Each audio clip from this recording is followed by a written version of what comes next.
Good afternoon, Eastern North Carolina. I'm your first alert meteorologist, Russell James. Well, for this afternoon, we're going to have temperatures warming up from the upper 60s, going to about 70 degrees. We're going to have that south-southwesterly flow around 7 miles per hour. And then heading into the evening, we're going to eventually cool things back down into the mid-50s, but we're not going to be seeing the values that we saw earlier this morning, where we had temperatures into the upper 30s to the lower 40s. The reason behind that, we got that southwesterly flow back into the picture, allowing for these temperatures to drop down into the 50s. As we go into your Tuesday morning, 52 degrees there along the coast. We're still going to get some low to middle 60s. Remember, water temperatures are still in the 70s, so that oceanic influence is going to allow it to at least be a little bit warmer, though. Those winds along the coast still might feel a little bit breezy outside. Now, the temperatures throughout the afternoon going to Tuesday warming back up into the lower 70s, and so we're going to have a nice warm start towards the week as a ridge basically builds in across much of the eastern third of the country. So we're going to have basically warm temperatures all the way from Greenville all the way up towards mainly the Midwest here.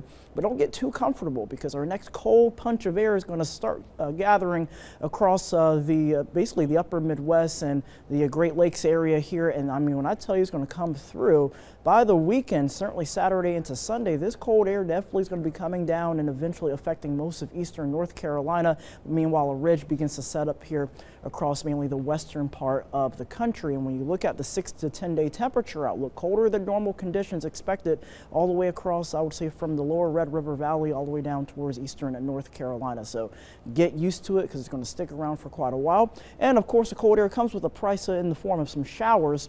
Wetter than average conditions expected over the next 6 to 10 days. It's not going to come from either of these systems here. It's actually going to be coming from a system gathering shape in the Gulf of Mexico going into Tuesday afternoon and evening. In fact, the National Hurricane Center is also keeping an eye on it, giving it about a 10% chance over the next 48 hours. But regardless whether it develops or not, a lot of rain associated with this system affecting everywhere from Florida down to parts of South Carolina. We'll still have high pressure anchored to the north. So when you balance that out, we'll deal with some clouds across the region.